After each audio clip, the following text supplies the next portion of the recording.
ආයුබෝවන් සියලු දෙනාටම. අද ඉන්ද්‍රාණි තෙන්නකෝන් මහම් ගුරුගෙදර YouTube channel එකෙන් ඔයගොල්ලෝ ඉල්ලපු වීඩියෝ එකක් තමයි අරගෙන ඉන්නේ. ඔයගොල්ලෝ මගේ වීඩියෝ බලද්දි කීප දෙනෙක් ඉල්ලීම් කරලා තිබ්බා අපිට මූලික බ්ලවුස් එක කියලා දෙන්න කියලා. ඇත්තටම හොඳ ඉල්ලීමක්. හේතුව මේ මූලික බ්ලවුස් එක සම්පූර්ණයෙන් ඉගෙන ගත්තට පස්සේ අපිට ගොඩාක් ඇඳුම් නිර්මාණය කරගන්න හරිම පහසුයි. ගොඩක් ඇඳුම් නිර්මාණය කරගන්න හරිම ලේසියි. මොකද මූලික බ්ලවුස් එකේ තමයි ඕනම කෙනෙක්ගේ ඕනම ඇඳුමක කිහිලි කට අඳින විදිහ මූලිකවම අපි ඉගෙන ගන්න. කරක් අඳින විදිහ ඉගෙන ගන්න.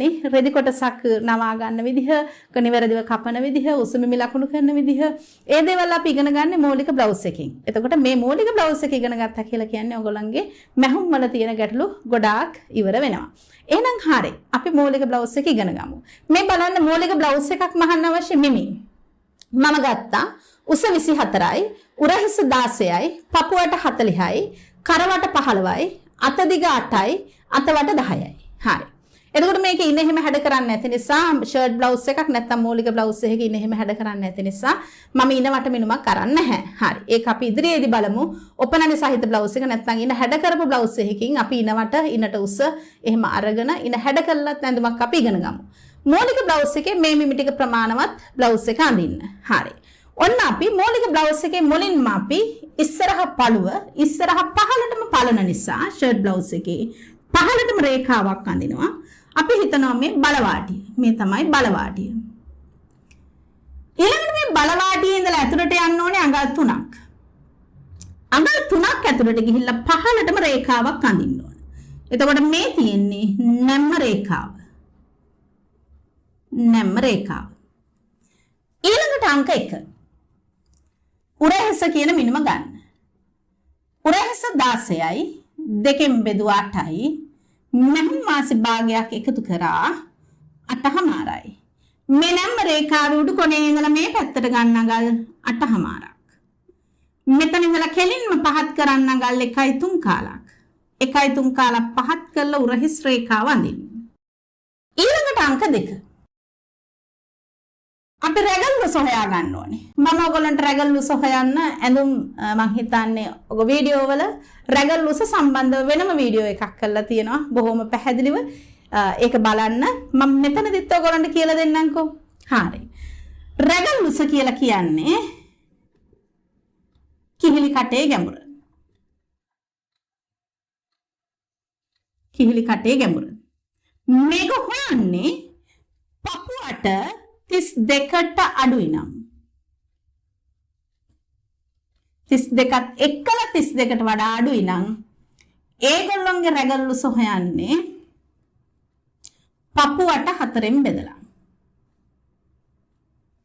ඊළඟට පපුවට 32ට වැඩි නම් ඒගොල්ලොන්ගේ රැගල් ලුස හොයන්නේ උරහිස 2ෙන් බෙදලා. අපේ මේ බෝඩ් එකේ දැන් අපි සටහන හදාගන්න කෙනාගේ පපුවට 40යි. එයාට එහෙනම් කොහොමද කරන්නේ? මේ බලන්න. මෙයාගේ පපුවට සමානයි 40යි. ඒ කියන්නේ 32ට වැඩි. එහෙනම් එයාට හොයන්න ඕනි කොහොමද? මෙහෙම. 32ට වැඩි නම් රැගල් ලුස හොයන්නේ උරහිස 2ෙන් බෙදලා. එහෙනම් මෙයාගේ රැගල් ලුස හොයමු. එයාගේ රැගල් ලුස හොයන්න ඕනේ උරහිස 2ෙන් බෙදලා. උරහිස කීයද? 16යි. 2ෙන් බෙදුවා 8යි. එහෙනම් මෙයාගේ රැගල් ලුස ගන්න ඕනේ කීයක්ද? 8ක්. හැබැයි මෙතනදී මතක තියාගන්න වැදගත් දෙයක් තියෙනවා. වැඩිහිටි කෙනෙක්ගේ ඔය රැගල් ලුස පපුවට 4ෙන් බෙදලා හරි. උරහිස 2ෙන් බෙදලා හරි. 8ට වඩා අඩු ආවොත් ඒ කියන්නේ 7, 7මාර, 7.3 කාලෙ හිම આવොත් ගන්න එපා. 8ක් ගන්න. මොකද වැඩිහිටි කෙනෙක්ගේ රැගල් ලුස 8ට වඩා අඩු වුණොත් කිහිලි කටයට හිර වෙනවා. ඒ නිසා 8ට වඩා අඩු ආවොත් 8ක් ගන්න. හරි. ඒක මම ඔයගොල්ලන්ට රැගල් ලුස හොයන එක සම්බන්ධ වීඩියෝ එකක් වෙනම කරලා තිනවා. ඒකේ පැහැදිලිව කියලා තියෙනවා. මම මෙතනදිත් මතක් කරා. හරි. එහෙනම් මේ බලන්න. මෙයාගේ නම් එහෙම ගැටලුවක් මතුවන්නේ නැහැ. 16 2ෙන් බෙදුවා 8යි. ඔන්න 8ක් ගත්තා. ඔන්න ඒක එහෙම කිව්වේ වැඩිහිටියට විතරයි. ඊළඟට ඔයගොල්ලෝ හයි වැඩිහිටි කියන්නේ කොහොමද? වයසින්ද කොහොමද කියලා නෑ. අපිට මැහුම් වලදී ඉන්න පන්තියෙන් වයසින් කියන්න බෑ. ඒ කියන්නේ ලොකු මිනුමක්ද නැත්නම් මහතද කෙට්ටුද එහෙම. අපිට කියන්න පුළුවන් පපුවට මිනුමින්. පපුවට සාමාන්‍යයෙන් අඟල් 28ට වඩා වැඩි නම් අඟල් 28ට වඩා වැඩි නම් රැගල් උස 8ට වඩා අඩු වෙන්න බෑ. පපුවට 28 උරහිස 14ට වඩා වැඩි කෙනෙක්ගේ රැගල් උස 8ට වඩා අඩුවෙන් ගන්න එපා. එහෙම වුණොත් කිහිලි කටයට හිර වෙනවා. හරි. එහෙනම් ඔන්න බලන්න දැන් රැගල් පළල හොයන්න ඕන. රැගල් පළල හොයද්දි මට ගණන් හදන්න ඉඩ නෑනේ. ඔන්න මම මෙතන මකනවා මේ උඩ ටික. තුන්වෙනි ගානට යමු එක.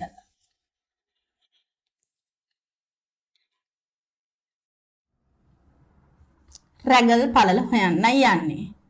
මොකද්ද මේ රැගල් පළල කියන්නේ? රැගල් පළල කියලා කියන්නේ මේ ඇඳුමක මෙන්න මේ හරි මැද්දේ ඉඳලා මෙන්න මේ මැද්දේ ඉඳලා මේ පොයින්ට් එක හරිය මෙහෙම කිහිලි කටට තියෙන දුර. ආන්න. ඇඳුමේ පළල වැඩිම තැන. ආන්න. මේ රැගල් පළල. රැගල් පළල. හරි. එතකොට මේ රැගල් පළල හොයන්නේ ඕනම කෙනෙක්ගේ පපුවට මිනුමට 8ක් එකතු කරලා ඊට පස්සේ 4ෙන් බෙදන්න ඕන. හොඳට මතක තියාගන්න. මුලින්ම පපුවට 8ක් එකතු කරන්න ඊට පස්සේ 4ෙන් බෙදන්න. දැන් මේ සමහර අය මේ පපුවට 8ක් එකතු කරලා 4ෙන් බෙදුවහම මේ බය යෝනවට වඩා වැඩි වෙයි කියලා. හරි. ඔයගොල්ලන්ට වීඩියෝ දාද්දී මගේ කමෙන්ට්ස් වලටත් දාලා තියෙනවා මේ පපුවට 8ක් එකතු කරොත් වැඩි නැද්ද එහෙම කියලා. නෑ. මේ 8ක් එකතු කරලා 4ෙන් බෙදුවහම පපුවට 4ෙන් බෙදුව මිම්මට වඩා අඟල් 2ක් විතර තමයි වැඩිපුර එන්නේ. එකමාරක් දෙකක්. එතකොට ඔය වැඩි වෙන මිම්ම ඇඳුමක තියෙන්න ඕනේ මැහුම් වාසි, ඇඳුමක තියෙන්න ඕනේ සැහැල්ලුවේ ඔක්කොමත් එක්ක තමයි එන්නේ. මොකද මේ ටේලරින් ක්‍රමයට අනුව මේ ඇඳ රේඛා ඔස්සේමයි කපන්නේ, මැහුම් වාසි අමතරව තියලා කපන්නේ නැහැ. ඒ නිසා පපුවටට බය නැතුව 8ක් එකතු කරලා 4ෙන් බෙදන්න. පපුවට 40යි 8ක් එකතු කරා 48යි 48 4ෙන් බෙදුවා 12යි. එහෙනම් මෙයාගේ රැගල් පළල මෙතන ඉඳලා ඉස්සරහට ගන්න අඟල් 12ක්. හරි. දැන් ඔන්න ඔයගොල්ලන්ට ගැටලුවක් තියෙන තව තැනක් එනවා උස ලකුණු කිරීම. හරි. බලමු කොහොමද කරන්නේ කියලා. කීයද මේ බ්ලවුස් එකේ උස අංක 4. උස 24යි. වාටිය මහන්න අඟල් 1මාරයි මහම් වාසි භාගයයි එකතු කරනවා. ඔක්කොම කීයද 24යි. ඔව් 25යි 26යි. හරි. එහෙනම් මම මේ බ්ලවුස් එක 26කට කැපුවොත් තමයි මහල ඉවර වෙනකොට 24ක් තියෙන්නේ. උස ලකුණු කරන නිවැරදි ක්‍රමයක් තියෙනවා. කොහොමද? මෙන්න මේ උරහිස් රේඛාව දිගේ ඇතුළට යන අඟල් 3ක්. මෙතන ඉඳලා මේ උරහිස් රේඛාව දිගේ ඇතුළට යන අඟල් 3ක්. අඟල් 3ක් ඇතුළට ගිහිල්ලා අන්න එතන ඉඳන් පහළට තමයි උස ලකුණු කරන්න ඕනේ. ඒ කියන්නේ දැන් ටේප් එක අපි තියා ගන්නවා නම් රෙදි කපද්දී මේ බලන්නකෝ මෙතන ඉඳලා උස මනින්න බෑ. එතකොට වැරදි. හරි. අපි මෙන්න මේ උරහිස් රේඛාව දිගේ අඟල් 3ක් ඇතුළට යන්න ඕනේ. අඟල් 3ක් ඇතුළට ගිහිල්ලා අඟල් 3ක් ඇතුළට ගිහිල්ලා අන්න එතන ඉඳලා පහළට තමයි මෙන්න මේ තිතක් තිබ්බ තැන ඉඳලා පහළට තමයි අවශ්‍ය උස ලකුණු කරන්න ඕනේ. කීයද 26 නේද?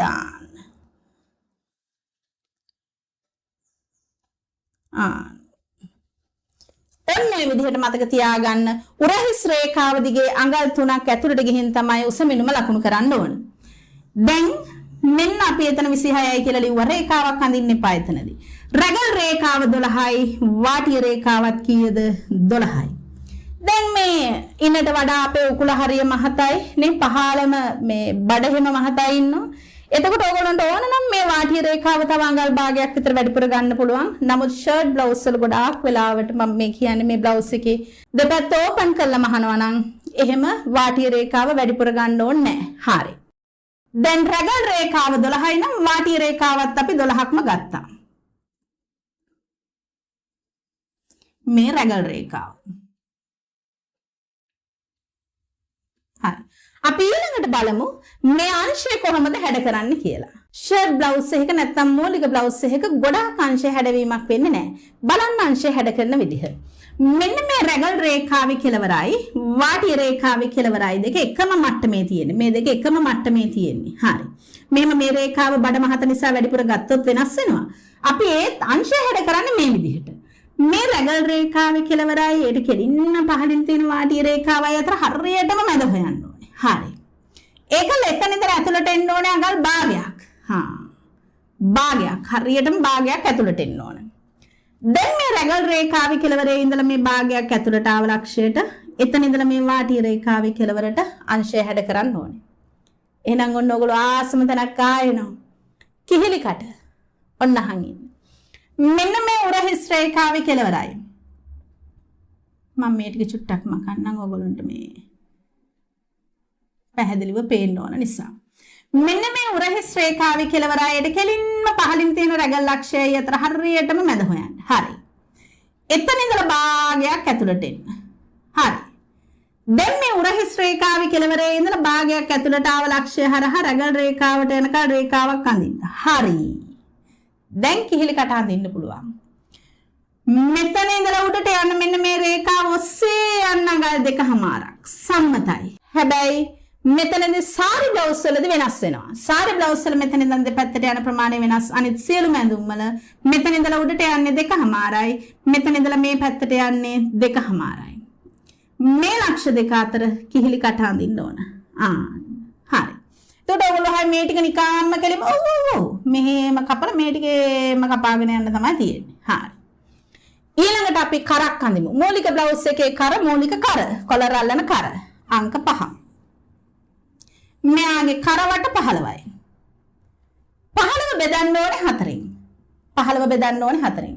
නැත්තම් 15 4න් බෙදා ගන්න අපහසුයි නම් ටේප් එකේ 15 අරගෙන 4ට නමන්න. එතකොට උත්තරේ තියෙනවා. 15 4න් බෙදුවහම 3යි 3 කාලයි. දැන් මෙතන ඉඳලා 5ට එන්න 3යි 3 කාලක්. ඒ 3යි 3 කාලෙන් ආයෙ අඟල් භාගයක් අඩු කරන්න. එතකොට 3යි කාලයි. දැන් මෙන්න මේ උරහිස් රේඛාව දිගේ යන්න 3යි කාලක්. 3යි කාලක්. මෙන්න මේ 3යි කාලක් ලකුණු කර ලක්ෂයයි මේ 3යි 3 කාලක් ලකුණු කර ලක්ෂයයි අතර කර අඳින්න. අඩි රූල තියලා අඳින්න එපා නිකන් අඳින්න. හරි. මේ තියෙන්නේ මූලික බ්ලවුස් එකේ ඉදිරිපස පළුව. දැන් අපි පිටිපස පළුව අඳිමු. අපි පාටත් වෙනස් කරමු. කළු පාටින් අඳිමු. මේ ඉදිරිපස පළුවේ නැම්ම රේඛාවට වඩා අඟල් භාගයක් ඇතුළතින් උස රේඛාවක් අඳින්න. ඔයගොල්ලෝ දන්නවා පිටිපස පළුව අඟල් භාගයක් ඇතුලෙන් අඳින්නේ ඉස්සරහා පහළට පළන ඇඳුම් වලට විතරයි. නැත්තම් පළු දෙකම එකම ගානට කපා ගන්න ඕන. දැන් මෙන්න මේ රේඛාවේ හැඩයට මේ ටේලරින් ක්‍රමයට රෙදි කපනකොට ගොඩක් වෙලාවට පිටිපස පළුව උස්සලා කපන්නේ. එහෙම උස්සන්න නැතුව කපන අවස්ථාවක් තියෙනවා රහිත ඇඳුම් වල එහෙම. එතකොට ෂර්ට් බ්ලවුස් එකේ ඉස්සරහා පළුවට වඩා පිටිපස පළුව අඟල් 2.5ක් උස්සන්න ඕන. අඟල් 2.5ක් උස්සන්න. ඒ අඟල් 2.5ක් ඉස්සුවාම මේ පිටිපස පළුව මේ උරහිස ටිකක් ඉස්සරහට බර වෙලා මේ ඇඳුම උඩට හෙල යන ගතිය අඩු වෙනවා. ඒ කියන්නේ යන්නේ නැහැ. පිටිපස පළුව හැම වෙලේම මේ ඉස්සරහ පළුව පිටිපස පළුව පැත්තට ඇදලා යනවා. ඔයගොල්ලෝ ටිකක් වෙලා යනකොට ඒක මෙහෙම හදා ගන්නවා. එහෙම අවශ්‍ය වෙන්නේ නැහැ පිටිපස පළුව උස්සලා කැපුවාම. එහෙනම් අපි බලමු ඒක කොහොමද කරන්නේ කියලා.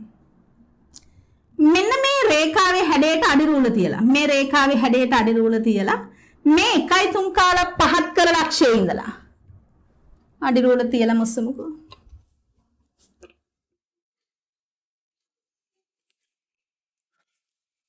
මේ රේඛාවේ හැඩයට මේ 1යි 3 කාලක් පහත් කර ලක්ෂයේ ඉඳලා පිටිපස පළු උස්සන්න ඕනේ අඟල් 1යි 2යි 2.5ක්.